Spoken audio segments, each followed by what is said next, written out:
après mes premières heures passées aux urgences, je suis ressorti dans la rue et je me suis dit, mais waouh, mais en fait, la vie, elle se passe là-dedans, quoi.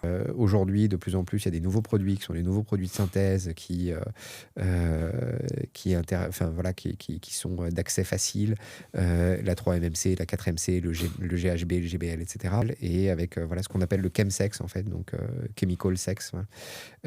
Et donc, c'était des parties voilà, qui durent des week-ends entiers Ouais. avec sexe et consommation de produits, et donc tous ces nouveaux produits de synthèse. J'ai rencontré une patiente comme ça il y a très longtemps, mais ça m'est resté, qui avait au moins 70-75 ans, qui me disait, pas de problème parce que je ne bois que du champagne. Alors, c'était plusieurs bouteilles par jour, donc, mais c'était que du champagne. Donc, C'est du drôle. coup, non, parce que la dépendance, ça ne peut toucher que voilà, le SDF, le milieu social, etc. etc. Bah non, en fait, ça peut toucher tout le monde. Ouais, il faut que ce soit de la piquette pour que ce soit de la dépendance, quoi. Exactement. À la consommation succède le vide et la dépression et le manque. Et au manque succède la consommation, et voilà, etc., etc., etc. Donc c'est vraiment un cercle dont les personnes ne peuvent plus sortir. Voilà. Et donc c'est ça qui occasionne la vraie souffrance de l'addiction. Ce que je demande, ce qu'on peut demander pour rentrer dans un groupe, c'est d'avoir l'envie de changer. Voilà. Après, envie de changer, ça présume pas d'ailleurs. Il y a des personnes qui viennent parce qu'elles ont envie de changer, mais elles n'ont pas forcément envie d'arrêter complètement, etc., etc. Et dans le groupe, elles vont aussi faire ce cheminement de qu'est-ce que ça veut dire, arrêter, pourquoi, comment, et donc retraverser aussi un certain nombre de problématiques de cet ordre-là. Bonjour à tous. Je suis très content de recevoir Geoffrey Dufayet, qui est aujourd'hui psychologue clinicien, docteur en psychologie clinique et psychopathologie, chercheur associé au laboratoire PCPP, psychologie clinique, psychopathologie, psychanalyse, à l'Institut de psychologie de l'Université de Paris-Cité. On va parler ensemble des addictions et de la manière de les traiter en thérapie de groupe. Bonjour Geoffrey. Bonjour Romain. Ravi de te recevoir. On va parler surtout aujourd'hui des addictions, et sa spécialité, c'est de les soigner en groupe. Geoffrey est en hôpital pour le moment, mais il donne aussi des cours à l'université. Il fait quelques conférences. On va commencer dans l'ordre. Donc nous, on s'est rencontrés, je ne sais plus, en quatrième. En quatrième. Mmh. Et on est restés potes depuis. J'allais chercher Geoffrey tous les matins pendant 6 ans. Ouais. Je connais bien, bonjour, la famille Dufayet. Et notamment, on a eu un groupe ensemble aussi. Geoffrey était bassiste et j'étais chanteur. Et c'était un groupe, j'en parle parce que c'était assez marrant, c'était un groupe assez éclectique, puisqu'on s'est retrouvés dans ce lycée à être une trentaine ou une quarantaine de gens de tout horizon. À la base, on était 4 dans le noyau, mais on s'est retrouvés avec tous les punks, tous les hippies, tous les babas, quelques lascars, la plupart des métis qui étaient en mode LOX, tous les gens qui faisaient de la musique, parce que nous, on avait notre groupe, mais il y avait les hardcore parental souhaitables et Noise of Destruction après. Exactement. Ouais. Du coup, on a quand même été un groupe très artistique et très à l'exploration de la musique, de l'art. On avait beaucoup de gens en L aussi qui étaient plus littérature, mais c'était assez intéressant comme agrégation de personnes. Et du coup, de là, on s'est tous un peu séparés parce qu'on est partis faire des études différentes. Et toi, tu es parti en psycho. Tu veux bien nous raconter ce qui t'a poussé à aller en psycho, comment ça se passait pour toi? Je sais que tes parents étaient pharmaciens, mais qu'est-ce qui t'a amené plutôt vers là qu'ailleurs, même s'ils étaient dans la santé ou le soin, plus ou moins, mais plus de manière commerciale, on va dire. Comment ça s'est passé, tes études, et qu'est-ce que tu as fait ensuite? En fait, mon père était pharmacien, ma mère était prof de français. Bon, voilà, donc ça faisait 2 milieux un peu différents. Un milieu plutôt scientifique, un milieu plutôt littéraire. Moi, j'étais un peu entre les deux. Et donc, en terminant le lycée, je suis parti en psycho parce que je pense que sur le coup, déjà sur le coup, j'avais 17 ans. Donc, je pense que les choses ne sont pas toujours très très claires sur ce qu'on veut faire, et surtout pourquoi on veut le faire. Et donc, je suis parti en psycho parce que ça me semblait à la fois être un assez bon amalgame, on va dire, entre une scientificité certaine et un côté un peu plus littéraire, beaucoup de lecture, etc. Bon, donc j'avais...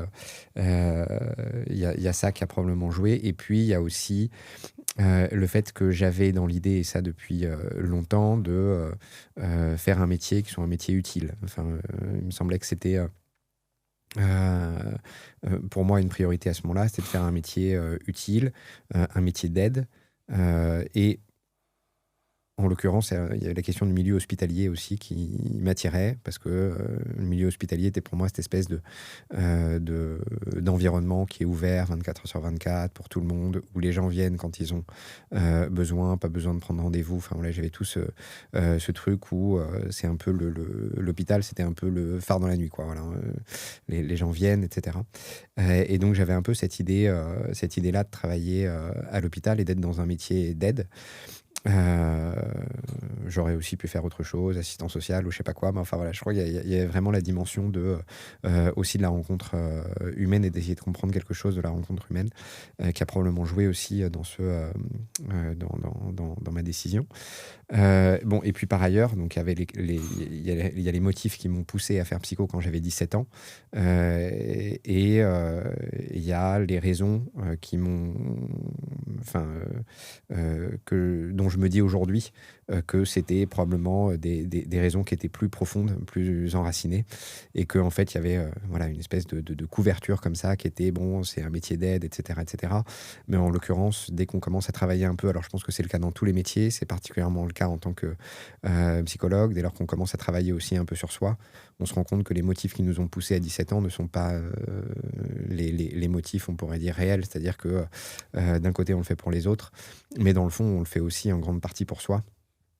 Enfin, en tout cas, moi, c'est mon expérience. C'est-à-dire qu'en grande partie, j'ai quand même fait, pour moi, des questions que je ne pouvais pas du tout me formuler à ce moment-là, puisque l'idée, à 17 ans, était de pas trop se poser de questions sur soi, mais plutôt de se poser des questions sur les autres. Et donc, c'est vraiment à force de travailler, je me suis rendu compte qu'être psychologue, c'était aussi beaucoup travailler sur soi, en même temps qu'on travaille sur les autres. Il y a une sorte de réciprocité. Et donc, c'est pas simplement, hop, quelqu'un qui vient en demande d'aide et le psychologue qui l'écoute, et puis voilà, il y a aussi une sorte d'intersubjectivité qui est importante, c'est-à-dire que on est aussi transformé, enfin le psychologue est aussi transformé par la rencontre. Bon, ça évidemment je n'avais pas conscience quand j'ai commencé mes études, mais ce sont des choses qui se sont éclairées au fur et à mesure du temps, et donc aujourd'hui je pense que si je me suis lancé dans ces études-là, c'était aussi qu'il y avait un certain nombre de zones d'ombre pour moi, en moi, et que c'était aussi un moyen un peu détourné de les travailler. On a un peu pareil chez les artistes. Hein. Tu te troques, là on a eu Marie qui a cherché beaucoup de sens dans sa plasticité. Moi, ça a été la même chose, tous mes courts-métrages perso et tout. Tu te rends compte, 12 ans après les avoir faits, de ce qu'ils voulaient vraiment dire. Tu sais, tu poses des images, et après en les revoyant et en voyant la tournure qu'il y a après ta vie, tu fais « Ah ouais !» En fait, j'étais en train d'essayer de chercher autour de ça ou de dire ça. Bon, après, c'est un peu moins formel dans le sens... Il n'y a pas les mots, en fait. Il y a les images, les mots viennent après. Ok, et on va aller un peu dans ton parcours au fur et à mesure. Mais du coup, tu dirais que c'est quoi ces zones d'ombre que tu voulais explorer au final, maintenant que tu as un peu de recul? Alors, moi, je viens d'une famille qui est une famille, on va dire, traditionnelle, de parents équilibrés, une fratrie de 3. Et un coton de Tuléar. Et un coton de Tuléar, exactement. Mortimer, bon, voilà. Donc, voilà, deux parents avec 3 enfants et un chien. Voilà, on va dire le tableau, il est plutôt, on va dire... classique. Ouais. Classique, traditionnel, voire normal. Or, il me semble que, j'y réfléchissais encore là, il y a pas longtemps, la normalité, elle existe qu'à moitié, quoi. C'est-à-dire que on se rend compte que même quand les apparences sont, on va dire, assez lisses, quoi, sans aspérité, mais dans le fond, il se passe toujours des choses dans les familles. C'est jamais aussi équilibré que ça ne peut le paraître depuis l'extérieur. Donc il se passe un certain nombre de choses. Parfois, il se passe même des choses qui remontent sur plusieurs générations auparavant, dont on ne sait pas, enfin, dont on ne connaît pas, etc. Et puis, il y a forcément tout l'enjeu qui est de comment est-ce qu'on se construit comme sujet dans une famille au milieu de de parents, de deux sœurs, d'une famille qui a des croyances, une philosophie, voilà, une espèce comment on pourrait dire ça, toutes les familles ont des mythes, voilà, qui les organisent. Et voilà, et donc et ces mythes-là, on s'en rend pas forcément compte tant qu'on est dedans. Mais en même temps, ces mythes-là, ils nous travaillent, ils nous interrogent. Moi, je pense qu'il y a un certain nombre de mythes au niveau familial que j'ai absorbés parce qu'on est fait comme ça, quoi. On grandit dans un environnement. Et puis qui, au fur et à mesure, m'ont aussi posé un certain nombre de questions, m'ont amené à connaître une trajectoire dans ma construction de sujets qui n'était pas forcément celle que j'avais anticipée, etc., etc. Et donc, il y a beaucoup de choses qui, derrière cette apparence normale, en fait, se sont jouées aussi pour moi dans ma construction et dans les compromis que moi j'ai pu trouver pour exister en tant que sujet. Alors, on trouve tous des compromis pour exister en tant que sujet. On n'en a pas toujours conscience. C'est quoi que tu appelles en tant que sujet ? En tant que être qui pense par lui-même, de lui-même, avec ses propres désirs, ses propres fantasmes, ses propres angoisses, etc. etc. Voilà, tout ce panel-là. Voilà, tout ça, ça se construit. Enfin, c'est vraiment un équilibre qui n'est pas du tout évident à trouver. On le trouve, cet équilibre, mais parfois on se rend compte que cet équilibre, il est un peu brinque-ballant. Donc, ce qui fonctionne d'une certaine manière, en même temps, peut nous entraver d'une autre manière. Enfin, moi, ça a été mon cas, quoi. Je me rendais compte qu'il y avait un certain nombre d'aspects dans ma vie qui fonctionnaient plutôt bien, mais aussi, voilà, parce que c'était linéaire, etc. Mais en même temps, il y avait d'autres aspects qui étaient qui achoppaient, qui étaient source d'angoisse, qui étaient source de souffrance, etc., etc. Donc voilà, sans rentrer plus dans les détails, enfin tout ça pour dire que il n'y a pas de normalité et qu'en fait on traverse tous. Et puis personne n'est à l'abri, quoi. C'est-à-dire que même dans les familles qui semblent bien fonctionner, il y a toujours des choses qui sont pas si claires, des choses qu'on met sous le tapis, des choses dont on s'accorde tous pour dire qu'elles n'existent pas, etc., etc. Et puis tout ça, ça a des effets. Je suis bien d'accord. Voilà, parfois c'est plus ou moins évident. Voilà. Ouais. Non, mais c'est intéressant, hein, cette idée de. Tu appelles ça mythologie, moi j'appelle ça système de croyance, mais effectivement, on est quand même tous plus ou moins, pareil, j'appelle ça programmé, mais on est tous plus ou moins programmés à voir les choses sous un certain prisme, parce qu'il n'y a pas de vérité, hein, il n'y a que des vérités subjectives au final. Et c'est parfois dur d'en sortir. Déjà, c'est dur de voir qu'on est là-dedans. Et ensuite, c'est dur d'en sortir. Et surtout, c'est dur de se dire, maintenant, je le remplis avec quoi maintenant que j'ai tout vidé. Qu'est-ce que je fais ? Je vais où ? Comment je fais ? Ok, donc du coup, tu te retrouves en psycho. Ça se passe comment là-bas ? Mal. Alors, attends, parce que tous nos amis de l'époque, donc les autres membres du groupe, surtout, et du groupe musical, sont partis à Nanterre. La plupart sont devenus profs. Donc toi, tu as quand même pris un trajet à part, Sébastien, on a pris des trajets à part aussi. Et du coup, toi, tu étais à Paris. Ouais. Moi, je suis allé étudier à Paris.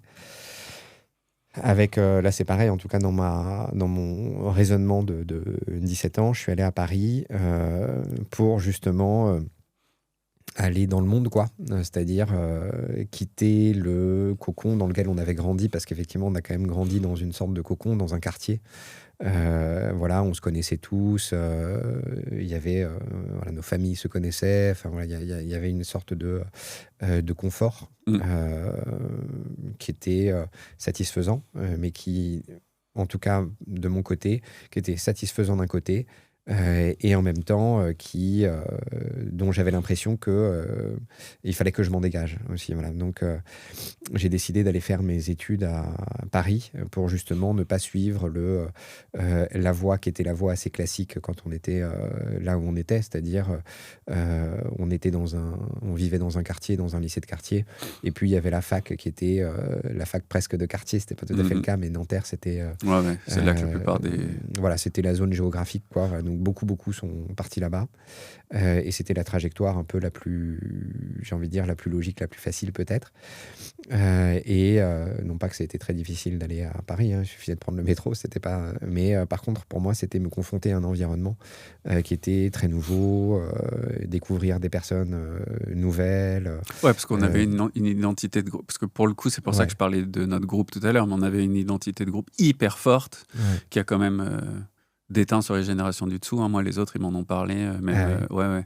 Même quand je suis allé amener mon frère voir la principale quelques années plus tard, elle m'a dit, ouais, votre génération, là, celle au-dessus et les 2-3 en dessous, c'est parce qu'après, il y avait Valentine, il y a eu plusieurs générations en dessous, quoi. Ça a été vraiment particulier, tu vois, des gens qui fument des bédos partout sur la pelouse avec des skates, des guitares. Ça s'est pas reproduit après. Déjà, il n'y a eu plus le droit de fumer dans les lycées. Puis vraiment, on avait agrégé un groupe énorme, quoi. Mais du coup, on était beaucoup définis dans c'est quoi ce groupe-là, quoi. Et eux, la plupart sont restés dans ce groupe-là, là où quelques-uns d'entre nous ont décidé d'aller se faire une autre identité ailleurs. C'est peut-être pas pour rien que la question du groupe m'a intéressé beaucoup et continue à m'intéresser aujourd'hui. Je l'avais pas vu sous ce prisme-là, mais c'est très possible. Mais en tout cas, effectivement, il y avait cette identité très forte de groupe.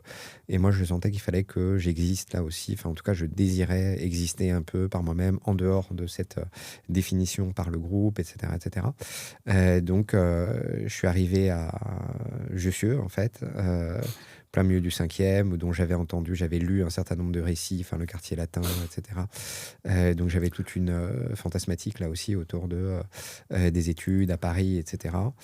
Et en fait, j'ai très très vite déchanté. Ah oui, t'as pas aimé l'endroit ou t'as pas aimé les études? C'est quoi qui t'a de prime abord déplu? En fait, je suis arrivé et j'étais perdu. J'étais perdu, c'était tellement grand, etc. Pour l'anecdote, mon premier jour de fac, j'avais fait mon emploi du temps comme de manière comme quelqu'un qui arrive à la fac et qui connaît pas trop. Et donc, dans mon emploi du temps, j'avais un cours à 8h30 le matin et un autre à 19h le soir. Donc, autrement dit, j'avais toute la journée à attendre. Je voulais pas rentrer, donc j'étais resté à la fac à Jussieu. Toute la journée et je savais pas quoi faire, j'étais tout seul, j'avais parlé à personne et donc je m'étais assis sur un banc et j'attendais un peu et puis j'ai rencontré une personne, une fille qui est venue me voir et qui a vu que j'étais tout seul et qui a commencé à me parler. Et c'était sympa parce que pour moi c'était l'occasion de parler à quelqu'un, donc j'ai un peu profité de cette occasion-là. Et puis elle m'a parlé d'un certain nombre de choses, et puis elle m'a parlé un peu de religion, et puis elle m'a parlé de la Bible, et puis sans que j'ai bien compris ce qui se passait. Quelques jours plus tard, je me retrouvais dans une pièce à côté de Jussieu, un peu sombre, assez austère, avec une table en bois, avec 2 chaises en bois. Cette fille d'un côté de la table avec une Bible, moi de l'autre côté avec une autre Bible, et elle lisait un verset de l'Ancien Testament, je devais lire le suivant, et en fait on lisait l'Ancien Testament comme ça, et là je me suis dit waouh, mais qu'est-ce que je suis en train de faire là, quoi. Enfin, c'est vraiment pas normal ce qui est en train de se passer. Elle était genre évangéliste ou c'était elle était évangéliste ou elle faisait partie d'une communauté religieuse voire sectaire, je ne sais pas trop, mais en tout cas, j'ai attendu que ce moment se passe et puis j'ai détalé, j'ai plus jamais contacté cette personne-là et je pense que j'ai filtré ensuite les messages qu'elle m'envoyait. Voilà, donc c'était ça le type de rencontre que j'ai fait. Donc ça, c'était mon premier jour de fac. Et le reste de mon cursus a été un peu à cette image-là. J'ai rencontré peu de personnes. Alors, dans ce genre de rencontre, j'ai aussi rencontré une autre personne, mais là, qui n'avait rien à voir puisque c'était quelqu'un de lutte ouvrière, voilà, qui était un militant, militant de lutte ouvrière, un étudiant en physique, et avec qui j'ai eu un certain nombre de discussions pendant tout un temps, parce que je pense qu'il avait aussi repéré que j'étais potentiellement en mesure d'être recruté par lutte ouvrière, et donc voilà, lui, il me faisait pas lire la Bible, mais il m'envoyait des flyers, et puis voilà, il me faisait l'histoire de lutte ouvrière, la lutte des classes, etc. Voilà, ça a duré tout un temps comme ça aussi. Donc j'avais ce type de rencontre-là, qui n'était pas désagréable. Moi, j'étais plutôt effectivement sensible à cette idéologie-là et à la lutte ouvrière, et donc ça venait aussi j'allais dire toucher quelque chose en moi, mais par contre j'étais pas forcément prêt à m'engager, etc. Bon, voilà.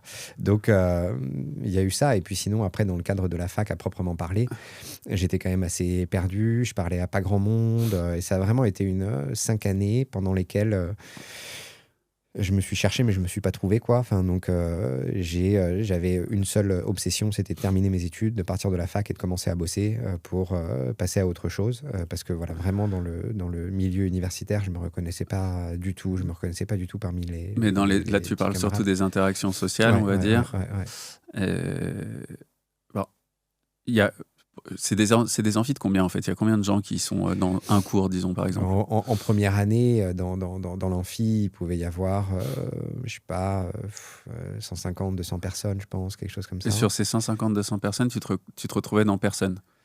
Non, j'ai quand même eu quelques, enfin voilà, j'ai eu quelques contacts, j'ai rencontré quelques personnes, mais je me sentais jamais à l'aise, je me sentais jamais bien, je me sentais jamais dans les conditions pour pouvoir créer du lien en fait, voilà, avec ces personnes-là. J'avais toujours l'impression d'être à part, j'avais toujours l'impression de ne pas être à ma place. Vraiment, ça, je pense que c'est ce qui a dominé pendant ces 5 années. Donc Donc, du coup, tu finis tes études de ouais, psycho, tu es ouais, diplômé, ouais. tu fais quoi après?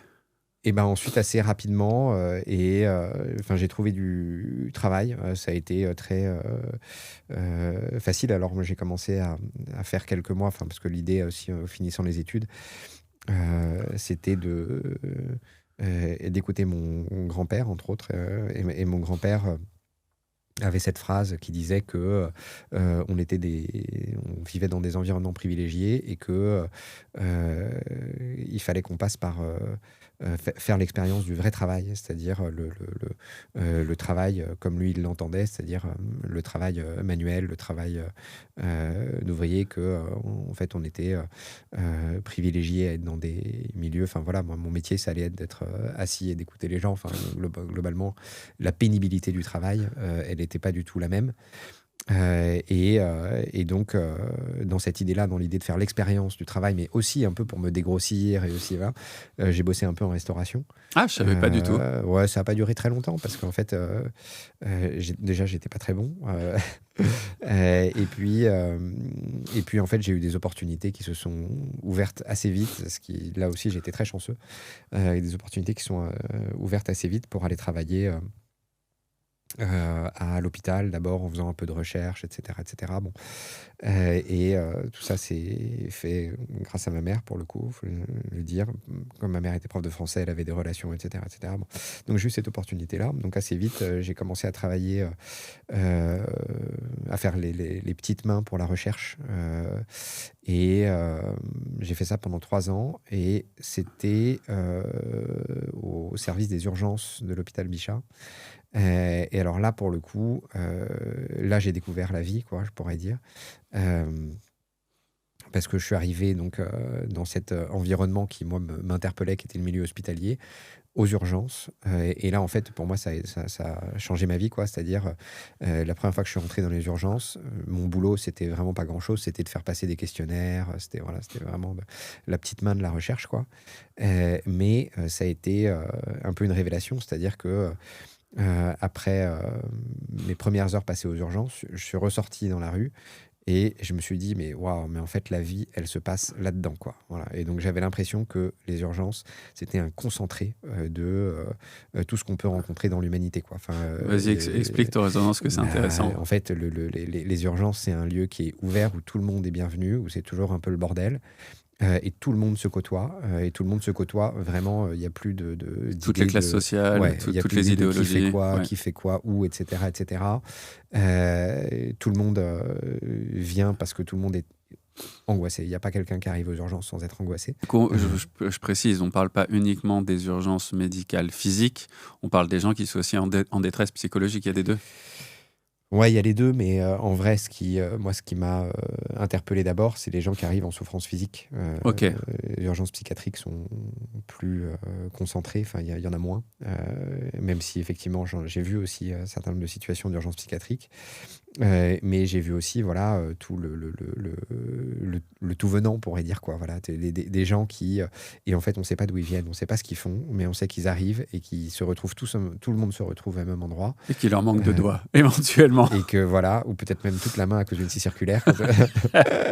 Mais voilà, mais c'est ça, quoi. Et vraiment, pour moi, là, je me suis dit, ok, là, on n'est plus dans les apparences, dans tout ce que moi, pendant mes 5 ans à la fac, j'avais éprouver de manière difficile, à essayer de construire un personnage, d'être aux prises avec les personnages des autres, etc. Bah là, aux urgences, il n'y avait plus de personnages, quoi. Puis c'est un monde très théorique, la fac, quand même. Là, Ouais, c'est c'est de la Et là, pratique pure, quoi. c'était la vie, quoi. Ouais. Vraiment, la vie se passait là. Enfin, pour moi, la vie se passait là. Et donc, ça m'a vraiment... Enfin, c'est un petit endroit, les urgences, à ce moment-là. Après, elles ont déménagé, mais les urgences, à ce moment-là, c'était un petit endroit. Et vraiment, c'était un concentré de la vie, quoi. Voilà. Donc, ça m'a vraiment interpellé. Ça t'a plu? Ça m'a plu. Ouais. Ouais, ça m'a vraiment plu. Et dans une équipe où là, j'ai découvert des relations qui, pareil, étaient hyper fortes, des liens hyper forts. Effectivement, où il n'y avait plus rien à montrer, il n'y avait plus rien. Enfin, puis moi, j'étais là dans une position un peu de... je faisais pas partie des soignants, en quelque sorte. Je faisais pas partie des infirmiers, des aides-soignants, des médecins, etc. Mais je me suis rapproché de tout le monde à ce moment-là. Les infirmiers, les aides-soignants, les brancardiers. J'ai passé des super moments avec les brancardiers. J'ai découvert tout l'hôpital. Le -2 où personne ne va jamais, où les brancardiers vivent une vie parallèle, etc. Enfin voilà, j'ai rencontré tout le monde. Des gens qui venaient de milieux incroyables. J'avais des copains qui étaient brancardiers, qui étaient des anciens militaires, des forces spéciales, qui avaient tout un bagage derrière eux, un bagage hyper traumatique, mais qui, pour le coup, m'ont accueilli, ont été adorables. Enfin, voilà, donc là, j'ai vraiment rencontré...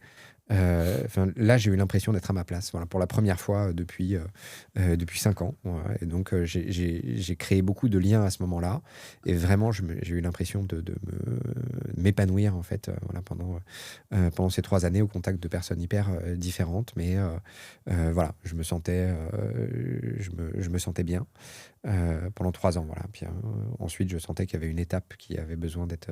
voilà. Puis j'ai basculé sur autre chose et je suis devenu psychologue à ce moment-là. Voilà. Donc, dans le même hôpital, tu es devenu psychologue? Ouais, dans le même Ok. hôpital, dans un autre service.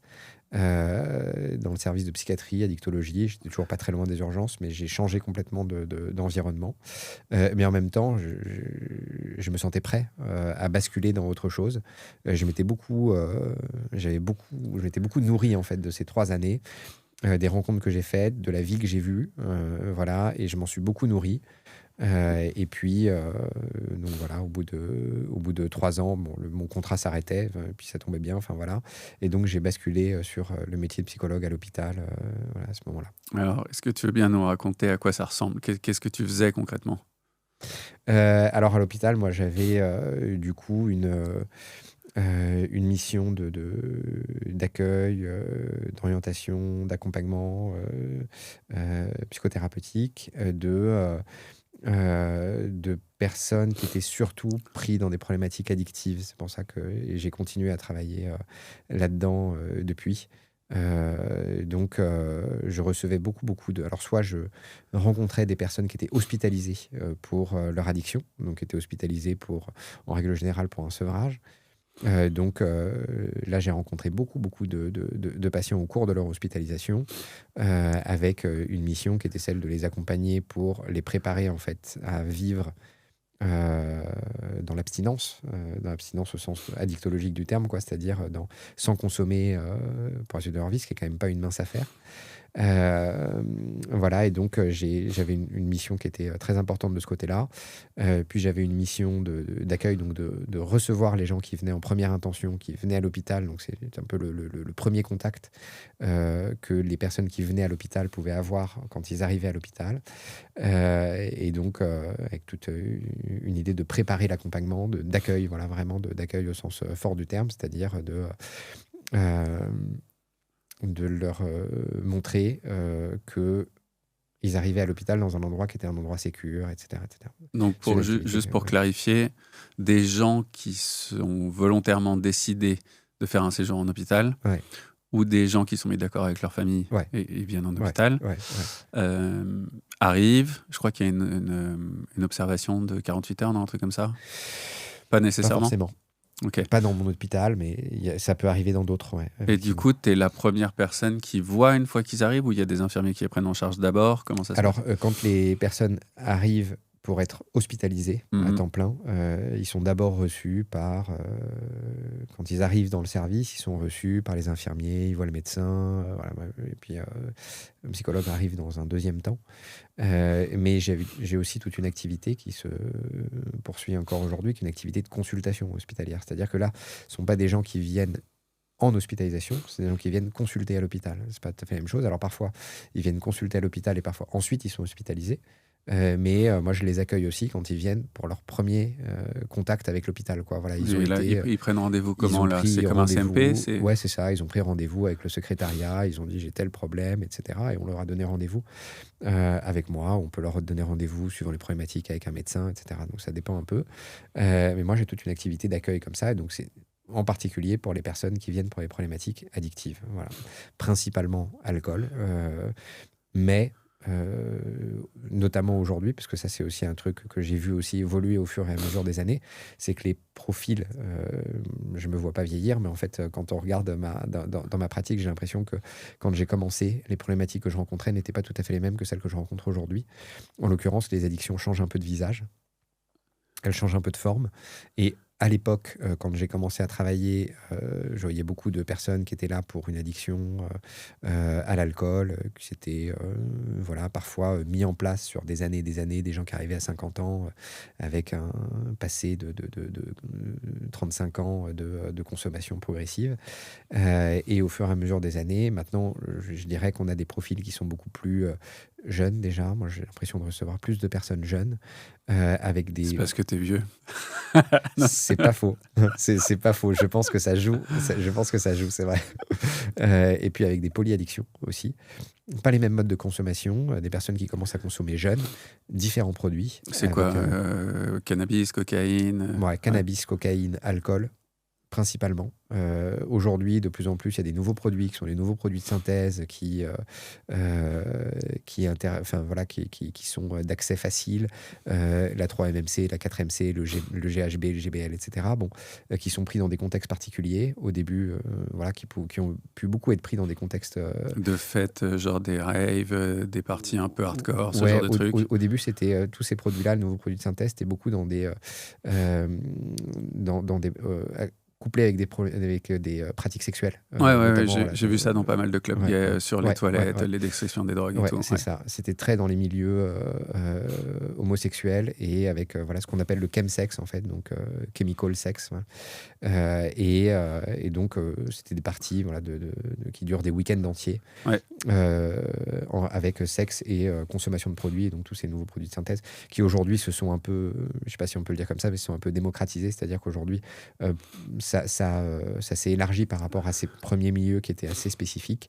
Et aujourd'hui, on trouve beaucoup de MC, etc., dans plein de milieux différents. Qui sont en plus des modes de... Parce que du coup, j'ai des amis qui ont fait ça. J'ai aussi... je connais pas mal de gens là-dedans. Qui sont aussi presque des binges, en fait. Parce que c'est exactement. Pas... j'ai bu mon verre le soir, ou même peu importe que ce soit ta bouteille de whisky, mais ça dure plusieurs jours, c'est ininterrompu, c'est... un mélange d'adrénaline et de plaisir qui est quand même extrême, parce qu'il mélange tout un tas de produits différents. En général, il y a ces drogues, il y a l'alcool et il y a le sexe, ce qui fait que c'est un niveau de dopamine que tu n'atteins jamais dans la vraie vie, qui est à son paroxysme et qui dure plusieurs jours. Et du coup, ce que ça m'est arrivé de partir dans ce genre de délire, mis à part le fait que je ne sois pas spécialement gay, mais ça m'est arrivé de binger comme ça. Et c'est extrêmement violent pour le cerveau, parce que ce niveau de dopamine-là est un niveau que tu trouves jamais dans la vraie vie. Et du coup, arrêter, très compliqué. J'allais dire, ces choses-là de plaisir extrême ne vont pas aussi sans souffrance. Que souvent c'est la contrepartie, c'est-à-dire que moi à mon sens il n'y a pas d'addiction sans souffrance, donc enfin de toute façon quand on rentre dans des consommations qui sont des consommations qui deviennent non contrôlées, ou en tout cas qui dépassent ce que la personne souhaite, qui prennent plus de place dans la vie que ce que les personnes souhaitent, etc., même s'il y a toujours une forme de plaisir tellement intense qu'on ça confine à la souffrance, quoi. Voilà, donc il y a vraiment il n'y a pas d'addiction sans souffrance. Souffrance avant, je suppose, pour se retrouver là et décider d'aller là. Et souffrance après, parce que moi, je tiens à préciser là-dessus quand même que l'ayant vécu, les souffrances des jours d'après, Ouais. de la descente, de la Ouais. dopamine qui revient pas, Ouais. et les désordres neurologiques qu'on a créés en faisant ça. En fait, Ouais. il y a des pensées suicidaires, une Ouais. dépression extrêmement violente. Exactement. Donc c'est souffrance avant, souffrance après, et puis après ça devient un cycle qui lui-même est Ouais. une souffrance. Exactement. Du coup, ouais, Ouais. c'est souffrance Exactement. forever. Ouais, bah ouais, non, mais c'est exactement le Ouais. cercle, on pourrait dire ça, le cercle vicieux de l'addiction, c'est celui-là. C'est-à-dire que ça vient, de toute façon, les consommations de produits, elles viennent toujours répondre à une souffrance dans un premier temps. Alors, la souffrance, elle est plus ou moins claire, elle est plus ou moins Identifié. conscientisée, identifiée, etc., mais elle est toujours présente. Donc la consommation de produits, souvent, ça vient comme une solution d'urgence, on pourrait dire. Et au fur et à mesure, cette solution d'urgence, bah, elle a une contrepartie qui est majeure et elle occasionne en fait des souffrances à son tour qui viennent se surajouter, qui viennent recouvrir et surajouter les souffrances originaires, on pourrait dire. Donc c'est exactement ce que tu dis, voilà, la descente, et le fait de se sentir aussi prisonnier d'un cycle, parce que Ouais, c'est des c'est un comportements que tu cycle. peux plus contrôler au bout d'un Voilà, moment. ouais. Ouais. Et c'est un cycle qui doit toujours se répéter. Voilà. Et donc, à la consommation succède le vide et la dépression et le manque. Et au manque succède la consommation, et voilà, etc., etc., etc. Donc c'est vraiment un cercle dont les personnes ne peuvent plus sortir. Voilà. Et donc c'est ça qui occasionne la vraie souffrance de l'addiction. Puis en plus de ça, du coup, moi je précise, hein, parce que ce sont les premiers épisodes du podcast, mais moi je suis sobre depuis 2 ans de tout. Après, j'ai jamais été un drogué quotidien ou un alcoolique quotidien. J'ai effectivement plus eu des cycles et même des périodes d'1 an ou 2 où je faisais rien du tout. De toute façon, j'avais un travail trop exigeant pour. Ouais. Mais je connais ces trucs-là. Mm.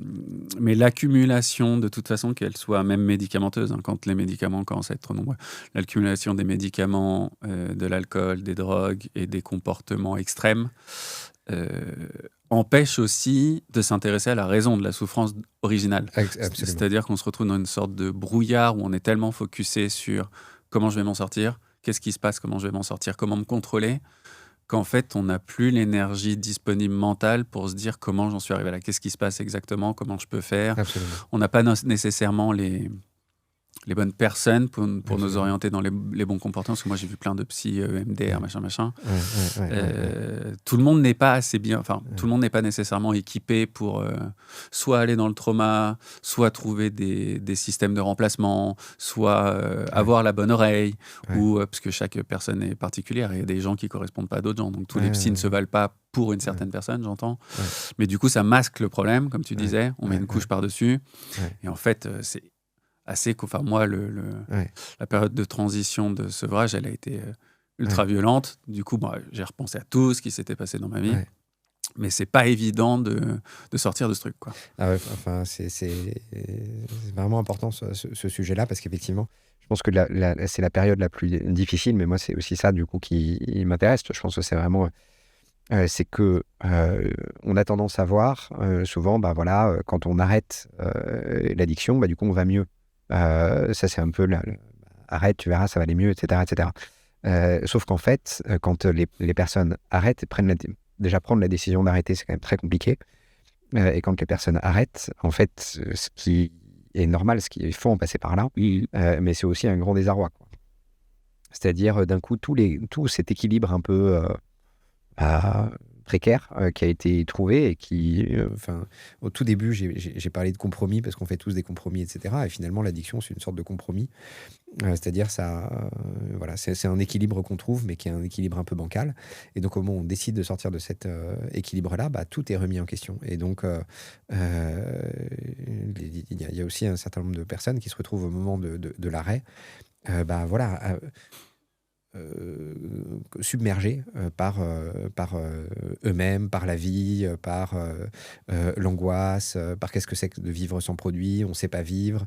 Beaucoup de personnes disent, moi j'ai l'impression de ne pas avoir existé pendant 15 ans, et donc là je me retrouve, c'est quoi ma vie, je suis qui, des questions qui sont très existentielles aussi, qui vont arriver. J'ai des patients comme ça qui disaient, là je me rends compte, en fait, j'arrête les produits, j'ai 60 ans, et en fait pour moi j'ai arrêté de vivre à 30 ans, quoi. Donc il y a vraiment Et donc, il faut reprendre aussi le cours de sa vie, découvrir un certain nombre de choses au moment de l'arrêt. Et donc ça, c'est évidemment. Et puis, effectivement, reprendre contact avec toutes les... avec toutes ces certain nombre de failles et de souffrances, de blessures narcissiques, Tout ce qui est passé sous le tapis. qui est passé sous le tapis, voilà, Ouais. et qui revient à ce moment-là. Je précise du coup, pour ceux qui nous regardent, parce que c'est pas nécessairement énoncé, du coup Geoffrey en parle, mais c'est pas quelque chose qu'on m'a nécessairement dit, parce que je suis allé voir quand même beaucoup de spécialistes sur les années et tout, j'ai testé plusieurs traitements, j'ai fait tout un tas de trucs, mais effectivement, comme tu le dis, au moment où s'arrête l'addiction, c'est pas du tout la sortie, c'est qu'en fait, va falloir dealer avec les soucis émotionnels sous-jacents, mais avant ça, il va falloir trouver des nouvelles habitudes. Trouver ces nouvelles habitudes, c'est extrêmement effrayant, parce que du coup, la béquille qu'on a l'habitude d'avoir, le fort de repli qu'on a l'habitude de trouver n'est plus là. On ne sait pas comment être avec les autres parce qu'on avait l'habitude d'être dans des états seconds ou un peu alternés. Mais je ne parle pas du tout que des gens qui sont très drogués, qui prennent que de la coke ou ce genre de trucs. Mais ça touche toutes les catégories de la population, c'est-à-dire des riches, hyper performants, comme des plus pauvres, comme après les drogues sont peut-être un peu différentes selon les moyens, mais j'ai vu des gens vraiment de tous horizons qui étaient complètement drogués. Mais il y a dans le tas des gens qui dirigent des entreprises qui sont hyper performants, parce qu'on a tendance quand on parle d'addiction à se dire ouais, bon voilà, c'est l'alcoolique, le clochard quoi, le gars qui est au bas de l'échelle sociale. Mais non, il y a plein d'addicts qui sont hyper fonctionnels, j'en ai rencontré plein, et du coup qui savent plus nécessairement qui sont dans ce rôle passé ou qu'ils ont constitué sous médicaments ou sous produits qui ont des effets sur la psyché.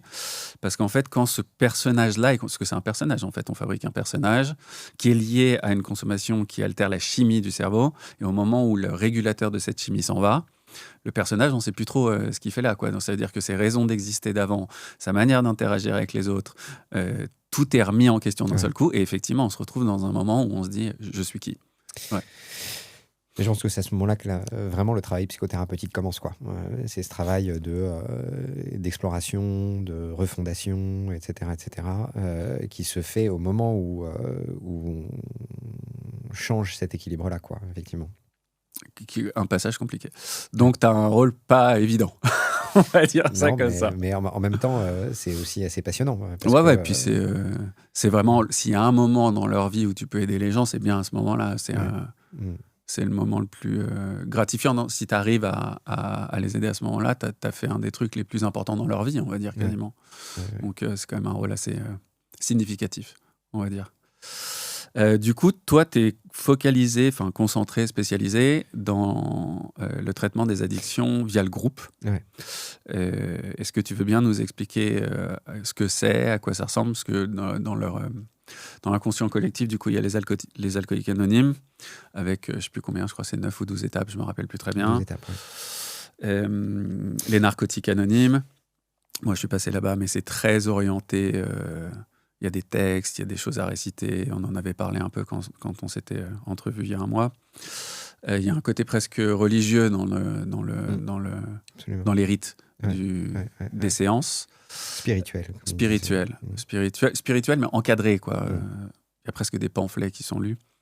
Toi, ça se passe comment et le déroulement d'une séance? Pourquoi tu as estimé que c'était mieux en groupe? Comment tu en arrives à cette conclusion? Et qu'est-ce que tu as appris depuis que tu as commencé ça? Et combien de gens tu as vu que ça aidait réellement versus ceux que ça aidait pas?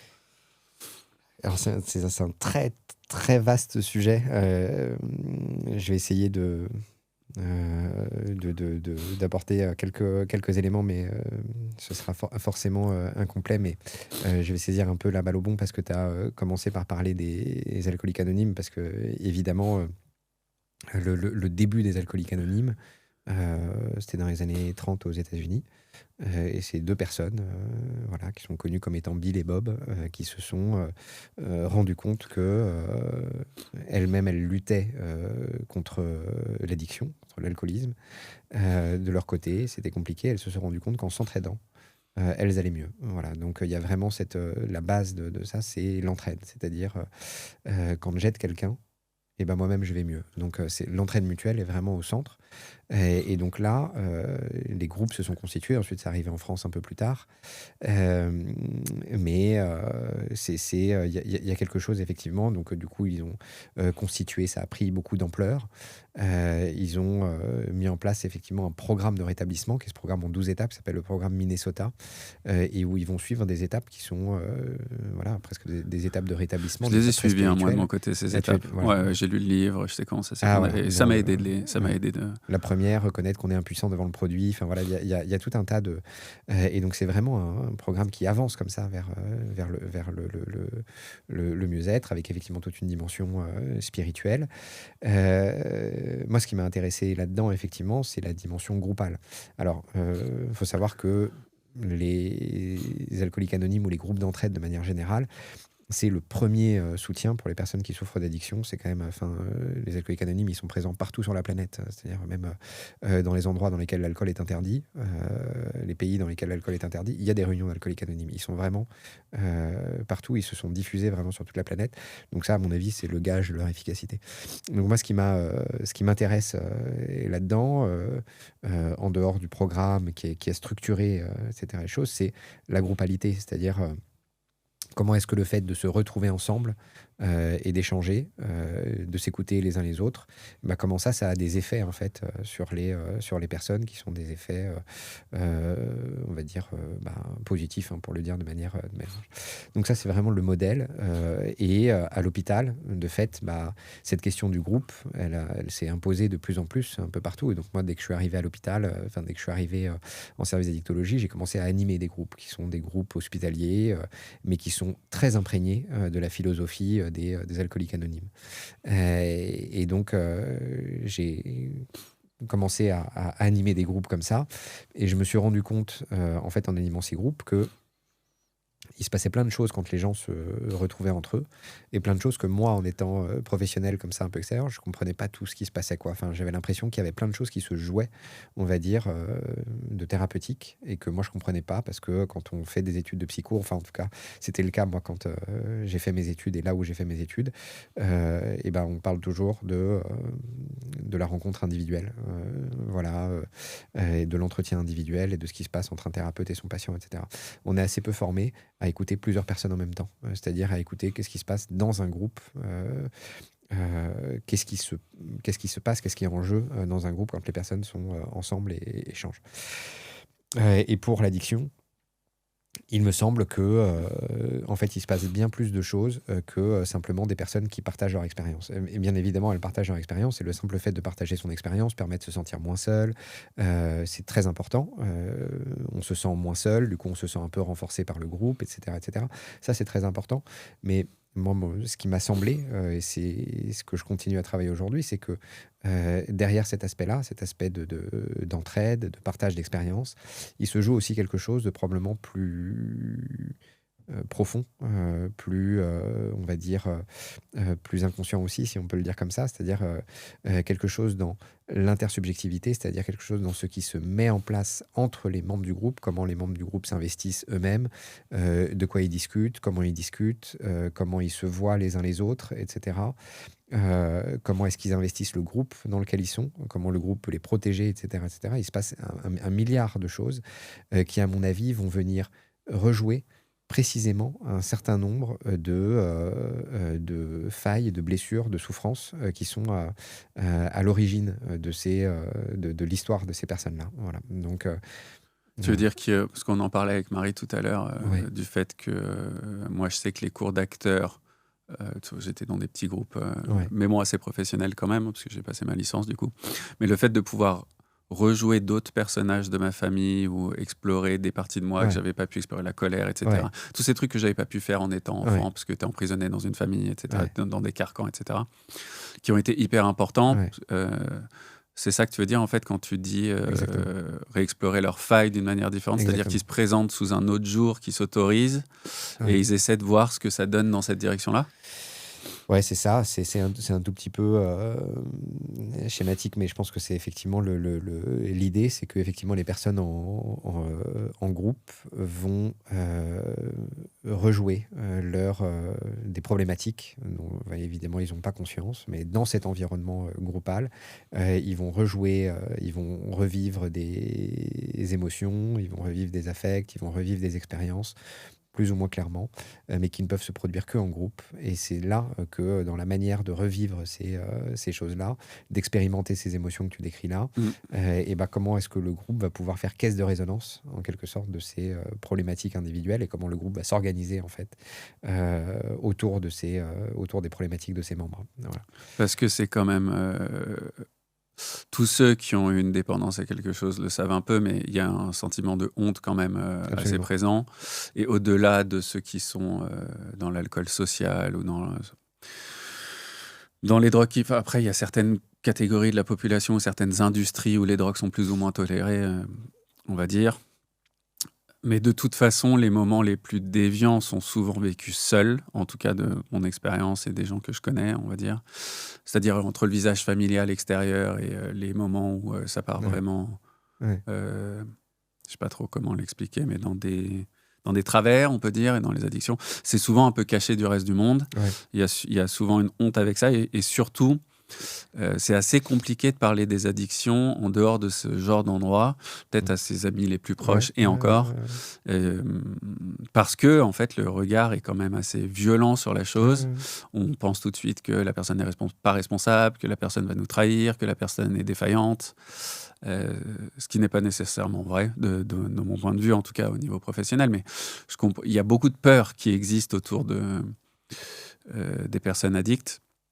Du coup, je suppose qu'ils n'ont pas vraiment l'habitude de pouvoir se représenter comme ils sont dans cette honte devant d'autres gens, et que le groupe est le Ouais. moment où ils le font pour la première fois quasiment. Ouais, absolument. Je pense que ça, c'est la question de la honte, c'est vraiment bon, on peut beaucoup la déplier, mais il y a effectivement le simple fait de se retrouver effectivement en groupe, ce qu'on disait tout à l'heure, c'est-à-dire l'entraide, le partage, etc. Bah, ça va jouer ça, pour le coup, sur la honte, le fait de pouvoir en parler. Mais à un autre niveau, il y a dans l'addiction, tu le dis bien, en fait, quelque chose du rapport, du lien à l'autre, qui est quand même foncièrement abîmé, voire qui devient impossible, quoi. Enfin, on sait aussi comment les personnes dans l'addiction s'isolent, etc., etc. Bon. Et je pense que là, on touche, à mon avis, à quelque chose qui est assez sous-jacent dans beaucoup de problématiques addictives, qui est la question, qui souvent est une question très ancienne, de la question du lien à l'autre. C'est-à-dire comment est-ce qu'on s'est positionné dans la rencontre avec quelqu'un qui n'est pas nous. Voilà. Donc ça, souvent, ça a des racines. Enfin, les premières rencontres, les premiers liens, les premières relations, c'est vraiment chez le tout petit enfant, quoi. Et donc, comment est-ce que... et en fait, cette rencontre-là, le premier lien, il y a quelqu'un qui dit, c'est René Roussillon, je crois, qui dit que le premier lien, il n'est pas du tout automatique. Y compris le premier lien pour le bébé, il n'est pas du tout automatique. Il peut subir plein de distorsions, il peut subir plein d'achoppements, etc. Et donc, la question du lien à l'autre, elle est beaucoup plus complexe qu'elle pourrait y paraître, quoi. Donc, elle ne se fait pas automatiquement. Et donc, elle peut être empêchée, elle peut subir un certain nombre d'avatars, etc., etc. Et donc, quand on se retrouve en groupe, bah, en fait, c'est cette question qui est quand même centrale, c'est-à-dire la question du lien avec, non pas un seul autre, mais avec plusieurs autres, une pluralité d'autres, on pourrait dire. Voilà. Et donc là, c'est quand même pas une mince affaire de se retrouver effectivement dans cet environnement-là, à devoir entrer en lien, faire du lien, et du lien, on va dire, de la manière euh, la plus directe possible. C'est-à-dire qu'il n'y a pas d'autres tâches dans un groupe. Enfin, si je prends les groupes en addicto, les groupes thérapeutiques que moi je conduis, il n'y a pas d'autres tâches que de discuter ensemble des sujets de l'addiction ou de tout ce qui pourrait vous sembler connexe, quoi. Donc, il n'y a pas vraiment une tâche de travail, etc. Donc, spontanément, de quoi on va parler, comment on va se présenter les uns aux autres, etc., etc. Bah, tout ça, ce sont des questions qui traversent le groupe, qui suscitent de l'angoisse, mais qui obligent aussi à retravailler, en fait, cette question du lien et de comment est-ce qu'on rentre en lien avec d'autres, sans produit, et de la manière la plus spontanée et intime possible, quoi. Voilà. Mais ça veut dire que dans ce que tu dis, en fait, dans un de tes articles, tu parlais du moment d'exploration de l'adolescence et le moment où beaucoup de gens expérimentent avec les produits, ce qui a été notre cas. Tout notre groupe a fait ça d'ailleurs. Assez profondément comparé aux autres gens, on va dire. Mais du coup, c'est quand même un moment particulier. L'adolescence, c'est, on va dire, 14-15 ans pour ce qui nous concerne, nous. Mais tu as eu des rapports avant. C'est-à-dire qu'entre le moment où tu arrives à la primaire et le moment où tu arrives au lycée, tu as quand même créé du lien avec les autres où cette systématique de drogue n'était pas encore en place. C'est quand même quelque chose que tu apprends à devenir un addict. Et ce rapport que tu as avec les gens, que tu dois réapprendre à faire sans produit, comme tu le dis, a existé avant un moment. Ouais, t'as raison. Alors, je pense qu'il y a aussi, effectivement, on dit souvent que l'adolescence, c'est quand même un moment d'expérimentation assez... ça fait partie de l'adolescence que d'expérimenter. Enfin, voilà, c'est aussi se détacher du groupe familial, faire des nouvelles expériences, etc. Et donc, évidemment, il y a beaucoup d'expérimentation de produits à ce moment-là. La question, c'est qui devient addict et qui ne le devient pas. Et donc, pour un certain nombre d'entre nous, quand il y a quelque chose quand même dans la question, qui a été suffisamment assuré, on va dire, dans toute cette période très infantile de construction de l'identité, on pourrait dire, pour un certain nombre, voilà, il y a ce moment d'expérimentation, et ensuite, assez couramment, entre 18, 20, 25... retour à la normale. Retour à la normale, et puis on peut continuer à consommer une fois de temps en temps, et le produit n'occupe jamais cette fonction centrale de la vie. Centrale de la vie.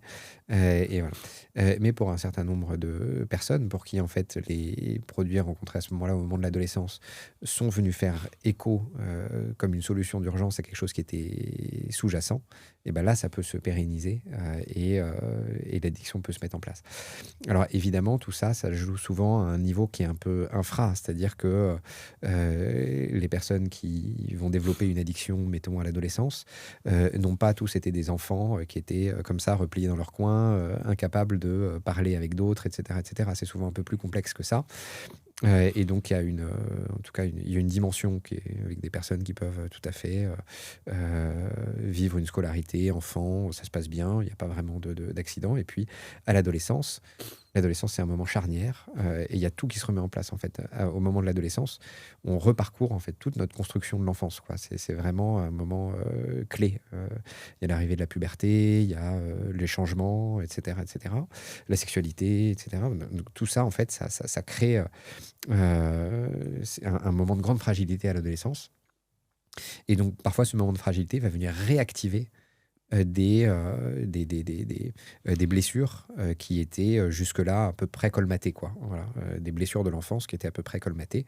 Et si ça se réactive, et de la manière dont ça se réactive à ce moment-là, peut faire que la rencontre avec le produit devient la solution d'urgence qui permet de pallier ça ou de traiter ça. Qui fait office de régulateur émotionnel, voilà. qui ensuite dérégule, mais voilà, sur le moment. Et dans un groupe, en fait, c'est aussi cette question des premiers liens qui, à mon avis, est remise en question. Ok. Mais je regardais un documentaire hier, je crois que c'est Netflix, d'une meuf qui s'est mariée avec un meurtrier.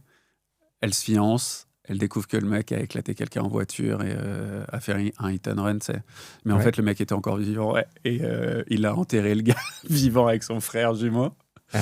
Et du coup, elle le dénonce. Et en fait, tu vois les images au moment où elle le rencontre et toute la procédure judiciaire où la police n'est pas nécessairement... elle l'envoie pas vers des soutiens psychologiques et tout, alors que le gars n'a pas été enfermé et qu'elle doit dealer avec un mec qu'elle a balancé et qui a tué quelqu'un. Et du coup, elle passe genre, 2-3 ans... cocaïne, alcool, parce que la situation est trop compliquée à gérer. Mais donc, c'est un trauma qui arrive pas mal plus tard dans la vie. Ça peut arriver au moment des deuils. Moi, je sais que le décès de ma mère a été compliqué. Surtout qu'ils arrivent un peu avant l'âge où ça devrait arriver. On va dire, t'as pas 60 ans, quoi. Moi, j'avais beaucoup moins. Mais du coup, dans ton expérience, c'est pas que des gens qui ont développé des trucs à l'adolescence. Il y a aussi des traumatismes survenus plus tard qui les ont amenés à ce genre de choses. C'est identifié chez les gens, ils le savent. Comment ça se passe ? Oui, oui, oui, oui, oui. Après, moi j'ai l'impression que quand il y a des traumas ponctuels qui sont très externes, qui arrivent à l'âge adulte, ben, souvent en fait c'est quand même Mieux géré? ouais, c'est plus possible de se rassembler, de ne pas s'effondrer en fait. La question c'est quand même la question de l'effondrement, c'est-à-dire comment est-ce que un événement comme ça, enfin tu parles d'un deuil ou alors du fait d'avoir épousé un tueur. Ouais. Bon, alors après, on pourrait toujours discuter comment ça se fait qu'elle s'est retrouvée Ouais, à c'est ce que je me épouser un disais en voyant le tueur. truc. Voilà. T'es allé chercher un gars qui habite dans la campagne, qui a l'air hyper bizarre et qui ouvre des Voilà, serres bon, bon, voilà, comme, voilà. comme manière de vivre, tu vois. C'est quoi, on dit souvent qu'il n'y a pas. Enfin, c'est une formule un peu lapidaire, mais on dit souvent qu'il n'y a pas vraiment de hasard. Donc, comment est-ce que les rencontres se font? Souvent, ça peut s'interroger, mais voilà. Enfin, en tout cas, quand on est en proie à des accidents de la vie comme ça, bon, bah, si finalement, dans le fond, on s'était déjà construit sur Des bases saines. des bases à peu près Ouais. saines, et ben, on va pouvoir traverser des moments de dépression, parce que voilà, on va pouvoir traverser des moments de tristesse, on va pouvoir traverser des moments compliqués, la souffrance de la vie, quoi. Mais on va peut-être pas arriver à cet effondrement qu'on peut constater, voilà, chez quelqu'un qui se serait constitué avec bah, finalement sur des fondations qui seraient euh, un peu malléables, quoi. Un peu, voilà. Ouais, parce que plus âgé, en plus, en général, on va dire, t'as un réseau assez solide Ouais, d'amis, de famille, ouais, de ouais, trucs tu qui t'es fait que de toute constitué façon, un c'est peu. plus compliqué de t'effondrer parce que Ouais, t'es épaulé, ouais, ouais, ouais, plus ou moins, hein. ouais, Puis t'as des enfants, t'as un rôle à tenir, t'as des choses à faire. Bon, après, il y a des gens qui s'effondrent et qui ont des enfants, et bon, ouais. voilà. Mais donc, pour toi, tout se joue vraiment enfance, adolescence, surtout, en fait. Alors, c'est peut-être une déformation des psys, Ouais, mais je pense effectivement que plus on travaille, plus on regarde et plus on se rend compte que bah, le moment les moments où on se construit, c'est quand même ces premiers moments de la vie, quoi. Donc, et bien souvent, quand c'est dans la construction qu'il y a eu euh, que ça qu'il y a des choses qui se sont passées ou qui ne se sont pas passées, bah voilà, finalement, c'est ça qui est. Voilà, enfin, je sais pas si la comparaison pourrait être, mais quand tu construis une maison, si l'accident il arrive au moment où tu es en train de faire les peintures, bon, bah, grosso modo, tu peux te rater sur la peinture, tu remets pas en question toute la maison, tu vois. Mais par contre, si tu as construit ta maison sur un terrain où il y a des mouvements de terrain, où il y a des glissements de terrain, ou si, voilà, bah là, c'est un peu plus chaud. Voilà. Si les conséquences peuvent être plus importantes, quoi. Voilà. Donc, je pense que c'est vraiment la question des fondations, elle est toujours importante. si ces fondations ne sont pas là à la base, ou si ces fondations sont abîmées à la base, on va Ouais, dire, ou que la maison a été construite de ouais, manière tortueuse, ouais. est-ce que le rôle de tes thérapies de groupe est d'aider à les reconstruire, et si c'est ou d'essayer de colmater un peu les failles, ou de reconstruire, et à l'arrivée de ça, est-ce que tu as vu des gens, parce que je lisais un de tes articles où tu parlais d'une personne qui était complètement sevrée, euh, est-ce que tu as vu beaucoup de gens se reprogrammer complètement, en fait, parce qu'on parle de ça presque, on parle de se reprogrammer, hein. Ouais.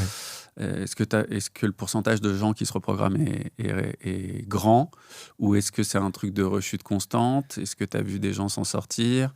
Je suppose que ton travail n'est pas non plus de... Parce que ça, ce serait peut-être plutôt de la thérapie en 1-1, de refabriquer complètement le palais mental de quelqu'un. Donc c'est plus un moment de soutien peut-être finalement, mais euh, est-ce que tu vois des résultats? Est-ce que tu as l'impression que c'est utile? Et c'est quoi les autres étapes pour les aider, Mm, hormis le fait de trouver une espèce de stabilité dans un groupe? mm. Alors, je pense qu'il y a, euh, il y a du soutien, mais il n'y a pas que ça. Je pense que dans un groupe, il y a aussi toute une. C'est ce que j'essaye de travailler, c'est que dans un groupe, il y a pas effectivement juste la question de ça fait du bien de se sentir épaulé par un groupe. Il y a aussi vraiment la question de réexpérimenter, refaire l'expérience de, euh, de soi, depuis, en quelque sorte, y compris depuis donc, l'enfance, parce qu'on en parle beaucoup depuis tout à l'heure.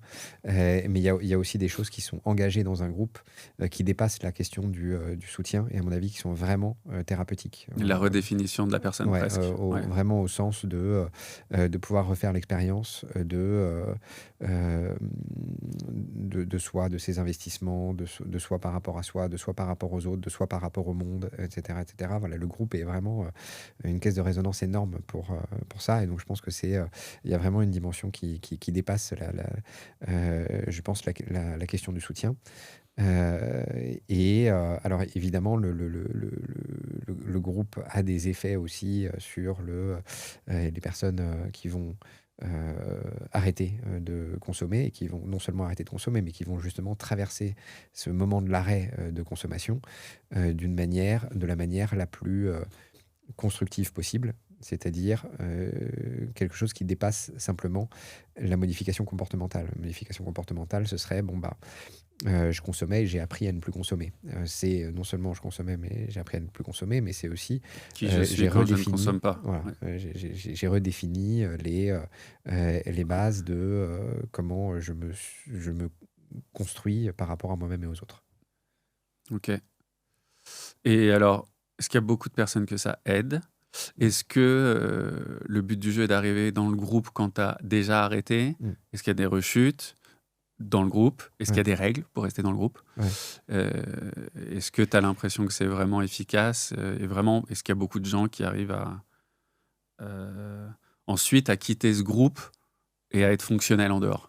Bah, c'est toute la question, et c'est là qu'on voit que la question du groupe, elle est aussi voilà, un lieu où se métabolise, où se pose plein de questions. C'est que la question de la séparation du groupe, c'est-à-dire partir du groupe, c'est aussi une grande question. C'est pas si simple, hein. Donc, c'est pas si simple parce que c'est pas juste quitter une réunion ou quitter une équipe de travail. C'est vraiment faire l'expérience de qu'est-ce que ça veut dire se séparer, avec toute la question qui est qu'est-ce qu'on devient sans le groupe, qu'est-ce que le groupe devient sans nous. Enfin, il y a des questions qui sont posées, qui sont très importantes, et qui montrent que, en fait, la simple étape de quitter un groupe, je parle d'un groupe thérapeutique, quitter un groupe thérapeutique, c'est déjà une expérience thérapeutique, en quelque sorte. Voilà. Donc, c'est très important.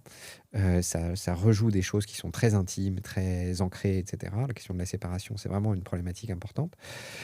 Alors, les personnes qui arrivent dans le groupe, enfin, en tout cas, ça dépend des groupes, hein, tout est toujours. Moi, je vais parler de mon expérience. Mon expérience en groupe, c'est qu'il n'y a pas besoin d'avoir arrêté pour rentrer dans un groupe.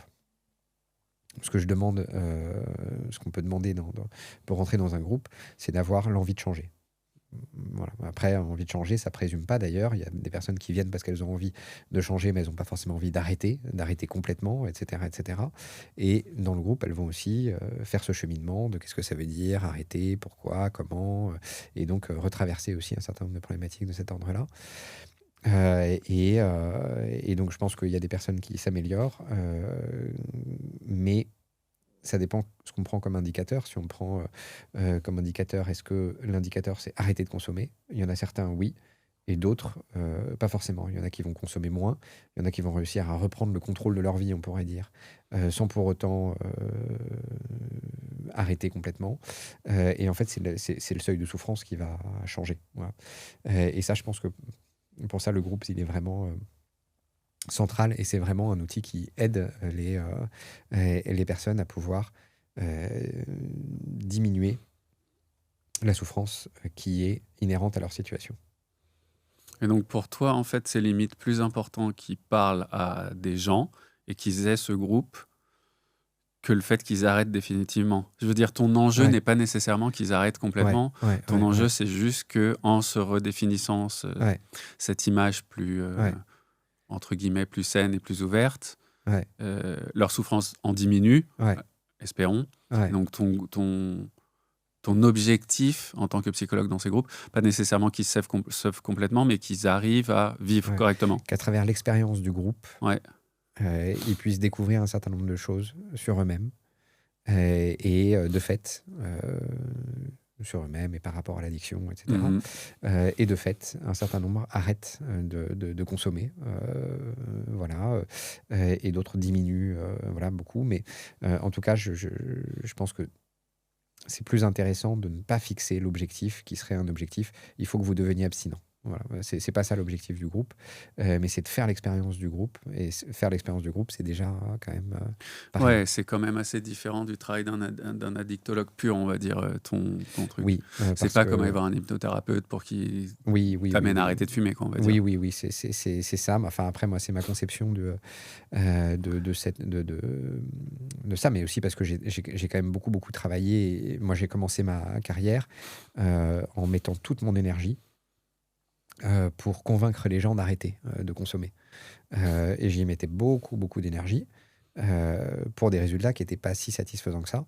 Et puis pour me rendre compte surtout que une personne qui arrête de consommer, mais qui dans le fond sont toujours agitées par les mêmes problématiques, par la même souffrance, etc., etc. Donc par les mêmes angoisses, etc. Donc au fur et à mesure, je me suis dit, bien sûr, enfin ça reste quand même de toute façon l'idée, ça reste quand même de sortir de l'addiction, c'est-à-dire de pouvoir effectivement se débarrasser de cette solution d'urgence que peuvent constituer les produits.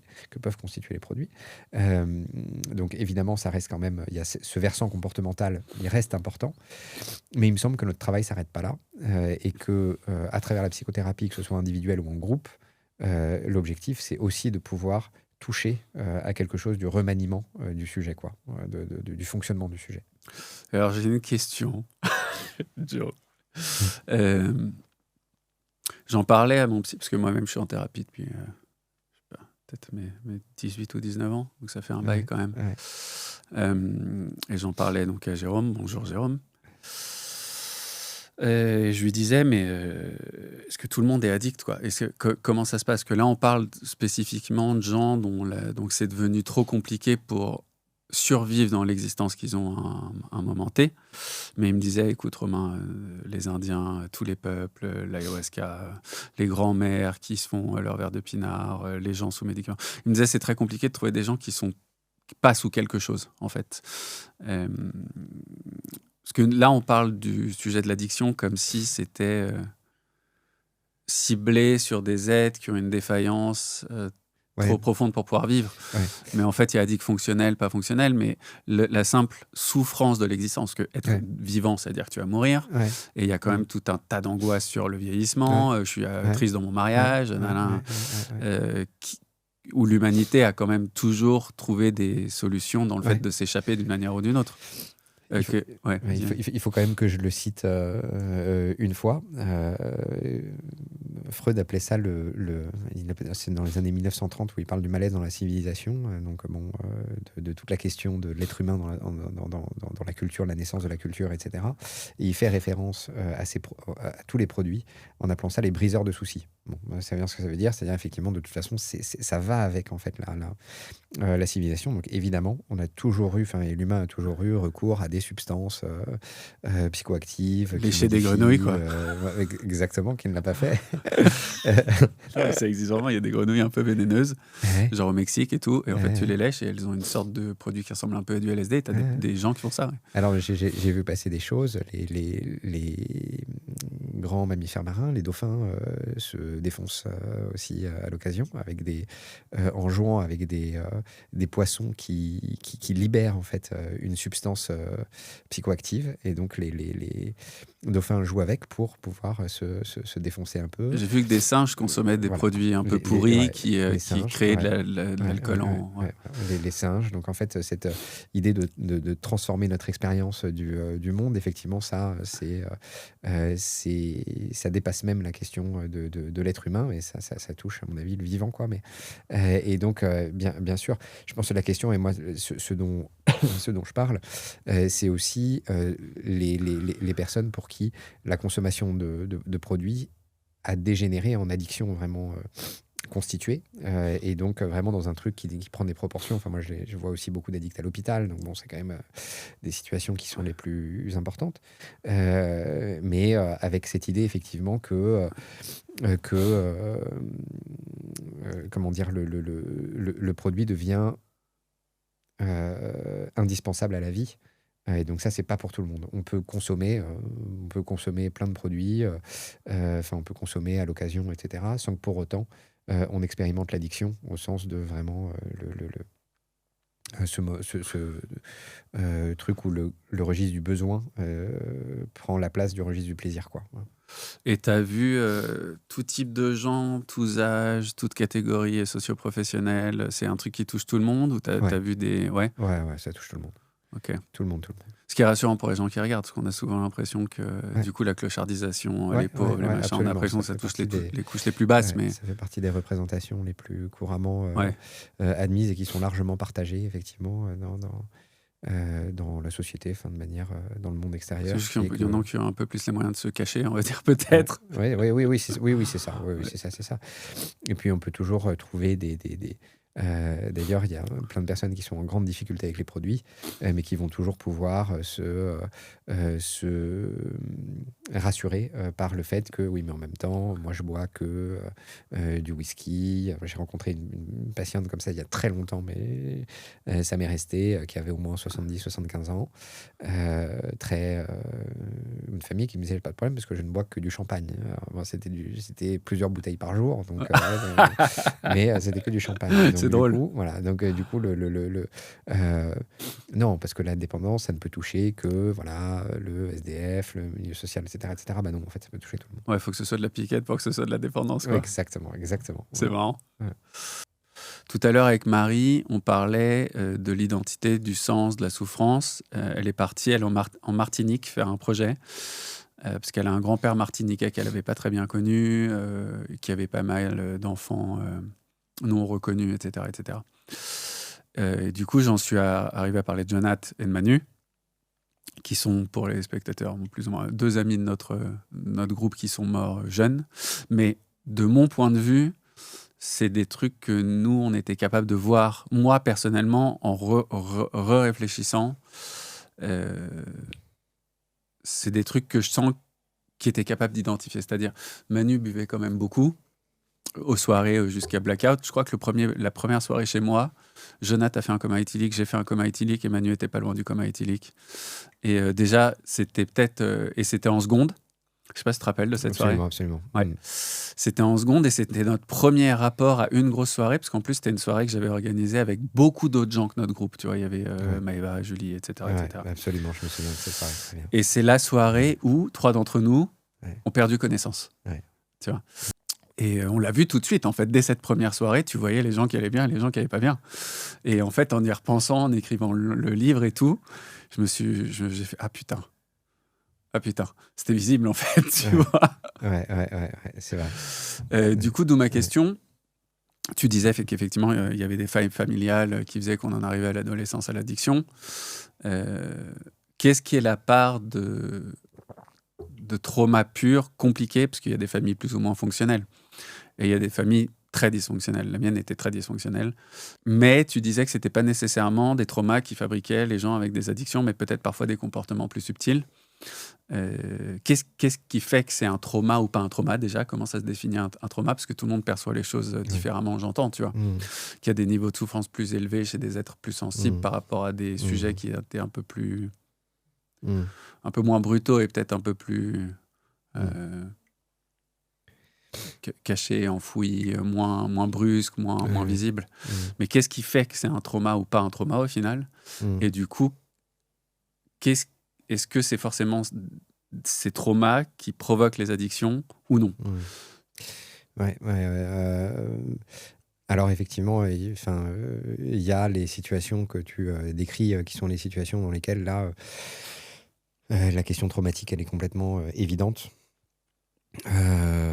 Parce que voilà, des familles comme tu le dis, des familles dysfonctionnelles, un père absent ou une mère absente, ou un père violent ou une mère violente, des familles éclatées, dont on peut tous faire l'expérience, qui sont visibles facilement. Donc ça, effectivement, c'est les traumatismes desquels on parle le plus souvent, parce que du coup, et en tout cas, ça permet aussi pour les observateurs d'avoir une compréhension assez logique de la chose. Ah oui, ça se passe pas bien à l'âge adulte, mais il y a une forme de normalité par rapport à l'enfance, etc., etc. Donc c'est vrai, il y a quand même, on peut imaginer que dans ces familles dysfonctionnelles, enfin tu connais bien ça, du coup, il y a un certain nombre de choses qui se passent pas, enfin, en tout cas dans les liens familiaux. Peut-être ce qui est moins évident, et je le dis parce que un patient me disait ça. Il disait, mais moi, alors, et pourtant, lui, il avait traversé toutes les addictions possibles et imaginables depuis l'âge de 20 ans. Il avait tout, peut-être même avant. Il en avait 60, 65. Et il avait tout connu. Vraiment, tous les produits possibles et Jusque imaginables. l'héroïne, tu veux dire, jusqu'aux drogues très très dures. Speedball, etc. Donc mélange Ouais, je sais, d'héroïne et cocaïne ouais. peut-être pour Pour des les autres, personnes qui ne sauraient pas, voilà. Mélange d'héroïne et cocaïne injecté, etc. Et donc il avait connu tout ça, et puis il avait terminé par l'alcool. Enfin, il était lui disait, mais en fait, moi j'entends, c'était en groupe, j'entends tous les autres, ils ont vécu ça, moi j'ai rien vécu, quoi. Enfin, j'ai pas de, Ah, c'est intéressant j'ai ça. pas vécu de traumatisme, etc., etc. Donc moi je me sens presque encore plus coupable d'avoir connu toutes ces addictions alors que j'avais pas de raison. Donc c'est là où, à mon avis, je pense qu'il faut être prudent, c'est-à-dire que c'est pas parce qu'il y a rien de visible que tout va bien. Et en fait, je l'ai dit au tout début en parlant un peu de moi, mais même les familles dans lesquelles tout se passe bien en apparence, on n'est pas à l'abri enfin, en tout cas, ça préjuge pas de qu'est-ce qui s'est passé voilà, au niveau émotionnel. Voilà, et parfois, ce que je disais, est-ce qu'on peut avoir des parents qui sont hyper présents mais qui sont pas du tout présents émotionnellement? Est-ce qu'on peut avoir, voilà, qu'est-ce que ça fait d'avoir des parents qui sont sans cesse concentrés sur autre chose et pas sur les enfants? Qu'est-ce que ça fait de grandir auprès d'une mère qui est elle-même en deuil, voilà, enfin, parce qu'il s'est passé telle chose dans sa vie, etc., etc. Qu'est-ce que c'est que de vivre auprès de un parent déprimé, même si il n'y a pas de crise, quoi, voilà. Qu'est-ce que ça fait de grandir, enfin, on a un copain comme ça, que je vais pas citer, mais qui rentrait tous les soirs et qui était tout seul chez lui jusqu'à ce que ses parents rentrent du boulot parce qu'il travaillait jusqu'à 19h, lui rentrait à... tu vois de qui je parle? Non, bon. C'est pas grave. Il rentrait à 16h30, 17h, et puis ensuite il attendait tout seul que ses parents rentrent 2 heures plus tard. Bon. Ça ne veut pas dire que tout ça est traumatique, mais ça veut juste dire que en fait, il y a tout un panel de situations qui échappent à la vision à l'œil nu. À l'œil Ok. nu, il y a plein de choses, il y a plein de carences en quelque sorte Ouais. qu'on ne voit pas. Et c'est ça qu'on peut dire des traumatismes un peu primaires, quoi. Voilà, et on les voit pas spontanément, mais ça veut pas dire qu'ils n'existent pas. Et ça, on peut seulement les reconstruire en quelque sorte. C'est difficile de s'en rappeler, hein. Un bébé enfin, une personne va jamais se rappeler que quand elle était bébé, ses parents n'étaient pas présents psychiquement, mais en même temps, c'est des choses qu'on peut reconstruire en fait, on peut mettre du sens, parce qu'il y avait la question du sens qui était aussi, on peut mettre du sens sur un certain nombre de choses seulement a posteriori.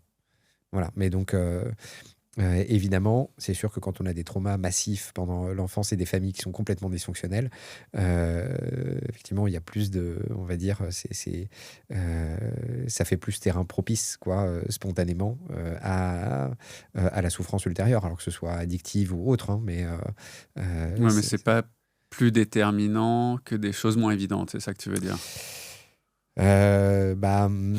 C'est-à-dire que c'est plus massif, donc forcément, mais ça ne veut pas dire qu'il n'y ait pas d'autres situations, quoi, voilà, qui puissent déclencher des réponses addictives ou pathologiques après à l'adolescence ou à l'âge adulte. Voilà. Il y a plein de situations qui sont un peu sous le scope du radar. Voilà. Bon, je dis ça tout en étant prudent aussi sur le fait que, évidemment, les enfances ou les milieux, comme tu as connu, complètement éclatés, c'est sûr que ça va quand même pas être aidant pour se construire de manière harmonieuse, quoi. Mais voilà, il y a aussi d'autres situations qui sont aussi importantes mais moins visibles. Et juste de manière générale, du coup, combien des patients du groupe, parce que du coup, je ne sais pas si tu traites toujours en 1 à 1, tu as le groupe, mais tu as aussi une activité. Ouais, j'ai aussi des suivis individuels, ouais.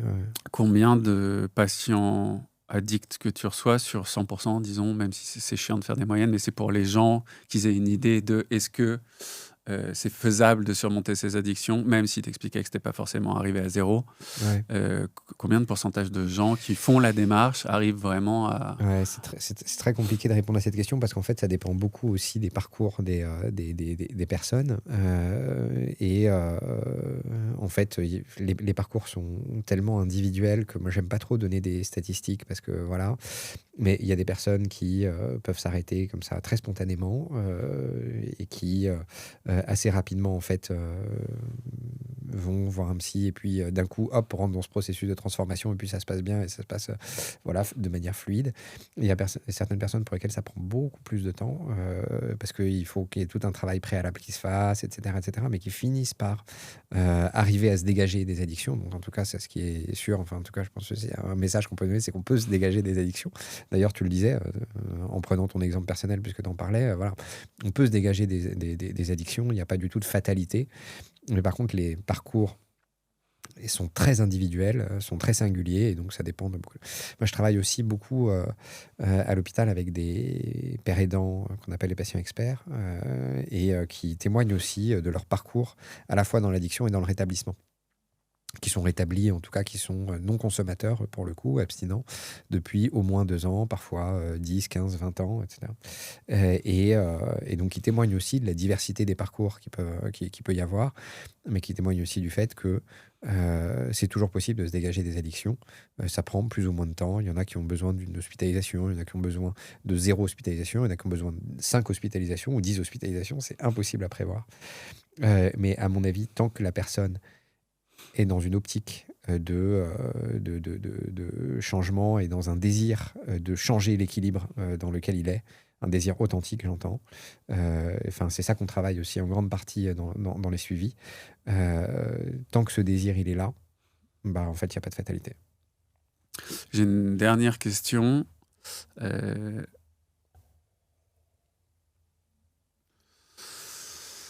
En fait, je pensais à... Les addictions, elles existent depuis toujours. Heureusement, on est en 2026 et il y avait des périodes où tu pouvais passer en lobotomie si tu étais un peu instable mentalement. Ça a été assez hardcore dans le passé, la manière de... Ouais. Ou clochardisation complète, suicide, etc. Mais ma question, c'est dans le cadre contemporain d'hyperconnexion et d'hyperperformance, parce que je suppose que les urgences, c'est quand même assez intense aussi en termes d'horaire et de trucs comme ça, mais beaucoup de travail, finance, tu vois, publicité, tout ce qui brasse beaucoup d'argent de manière générale, demande à des humains de travailler beaucoup plus qu'ils ne le devraient, dans des conditions beaucoup plus stressantes qu'ils ne le devraient, et souvent pour du stress qui n'est pas du tout... existentiel. C'est ce que je veux dire. C'est pas il y a un guépard en train de te foncer dessus et il faut que tu arrives à te barrer en 2 secondes. Non, il y a une deadline. Cette deadline, elle pourrait très bien être poussée à 1 semaine. Qui devient existentiel. Et en plus du fait que tout le monde se soit urbanisé, là où avant il y avait des rôles de père dans les campagnes, il y avait tout un tas de facteurs qui faisaient que l'unité famille était un peu plus présente et un peu plus solide. Là où maintenant les téléphones font de la distraction, c'est plus facile de ne pas être connecté aux gens avec lesquels tu vis, en plus dans une société où tu dois performer toujours plus et toujours plus dur. Peut-être un peu moins maintenant, parce que moi à mon époque il n'y avait vraiment pas d'horaire. J'ai fait 20 ans de nuit blanche et de week-end, quoi. Je sais que maintenant, les gens ont des limites un peu plus sérieuses depuis le MeToo, en mode à 19h, j'ai fini et tout. Mais ça reste quand même, de manière générale, un environnement qui n'est pas notre environnement naturel, dans lequel on demande tout un tas de trucs, avec des stimuli hyper forts et hyper présents. Est-ce que tu penses que ça joue sur le fait qu'il y ait un éclatement de la psyché ou devoir consommer pour pouvoir rester dans une sorte de performance permanente? Parce que moi, je sais que dans mon cas personnel, au-delà de mes traumas, le fait de pouvoir performer 24 heures sur 24 à très haut niveau, ça a été 20 cafés par jour. Je parle même pas d'addiction qui pouvait avoir lieu de temps en temps, qui était plus de la sortie qui éclate. L'éclatement après 72 heures de travail non-stop se transformait en binge d'alcool, Mais ne serait-ce que les 20 cafés par jour, les 50 clopes, tu vois, tout un tas de trucs qui fait que pour rester performant, tu dois infliger des trucs à ton corps de base que tu ne devrais pas lui faire. Est-ce que ça joue, à ton avis, dans les addictions? Est-ce que c'est un truc que vous observez? Alors,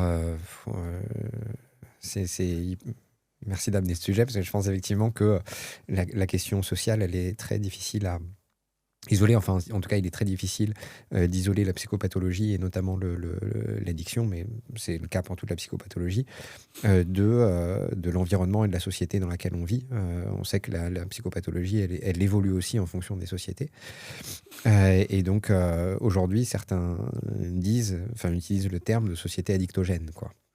Ok. On est dans une société addictogène, c'est-à-dire on est effectivement dans une société qui cultive la performance, la productivité, la satisfaction immédiate, l'impulsivité. Enfin, il y a un certain nombre de choses qui sont liées en fait au fonctionnement de la société, qui vont être le terrain vraiment propice aux addictions. Enfin, tu l'as extrêmement bien dit, quoi. Enfin voilà, quand on est dans une société qui fonctionne à 100 à l'heure et dans laquelle il faut être toujours plus performant et toujours plus individualiste, voilà, ça crée aussi le lit de certains fonctionnements et notamment de l'addiction. Donc, je suis complètement d'accord avec cette idée-là.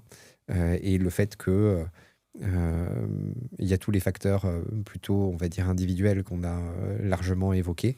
Mais il y a aussi le fait que on pourrait se poser la question, pourquoi est-ce que la souffrance prend telle ou telle forme, suivant la société dans laquelle on vit, et que la souffrance prenne la forme de l'addiction. C'est pas très surprenant quand on vit dans la société dans laquelle on vit. Parce qu'elle pourrait prendre quoi d'autre comme forme, par exemple? Elle a pris des formes diverses suivant les sociétés, quoi, mais suivant les époques. Mais pris l'hystérie pendant tout un temps, l'obsessionnalité, tout un tas d'autres modes de fonctionnement, quoi. Mais voilà, aujourd'hui, en tout cas, il y a vraiment quelque chose dans la consommation, dans l'hyperconsommation, parce qu'il y a ça aussi aujourd'hui, il y a quand même l'hyperconsommation. Et donc, effectivement, on est poussé à consommer toujours plus. Tu connais bien ça, ça a été aussi un peu ton boulot, quand même. Ouais. On est dans cette consommation, et finalement, qu'est-ce que c'est que l'addiction, sinon une hyperconsommation sans limite, quoi. Voilà. Mais tu as vu la différence entre... Parce que nous, on est de 84 tous les deux. Ouais. Tu as vu la différence entre le moment où tu t'es installé dans cet hôpital et où ça n'existait pas encore, parce qu'on était moins sur Instagram, parce que tout un tas de trucs. Et maintenant, tu vois des... Je l'ai dit très brièvement tout à l'heure, mais oui, effectivement, je pense que les formes, elles ont un peu changé. Que moi, quand j'ai commencé à bosser, il y avait souvent des addictions à un seul produit et qui s'étaient installées sur le long terme, voilà, progressivement. Tiens, on boit un verre au repas, 2 verres au repas, 3 verres au repas, et puis au final, j'avais des personnes qui venaient me voir. Enfin, j'ai souvenir de quelques patients comme ça. Il n'y avait pas que ça, mais en tout cas, pour moi, c'était ça le tableau principal, des personnes qui venaient et puis qui avaient 50 ans et qui avaient passé 30 ans à consommer un petit peu, et puis ça s'était ça avait contaminé toute la vie comme ça au fur et à mesure du temps. C'était beaucoup moins dans ce côté binge dont tu parlais tout à l'heure. Pluralité des produits, explosivité des consommations, hyperconsommation, y compris avec effectivement toutes les questions des réseaux sociaux, le truc, tout va très vite, très vite, très vite. Et l'hyperconsommation, elle va très vite aussi. Et donc ça, effectivement, moi, il me semble que j'ai vu quelque chose comme ça évoluer aussi. Ouais. Okay. En dehors de l'accessibilité des produits qui n'est pas la même non plus que... tu commandes ta caution quasiment comme sur un Uber. Hein. Voilà. Geoffrey, je te remercie d'être venu pour la première journée du podcast. Merci. Merci en tout cas. Ça me fait très plaisir. Très heureux d'avoir inauguré cette première, ces premiers épisodes du podcast. Donc merci beaucoup. S'il continue, je pense qu'on se reverra sur d'autres sujets. Avec grand plaisir. Mais voilà, merci pour tout. Merci.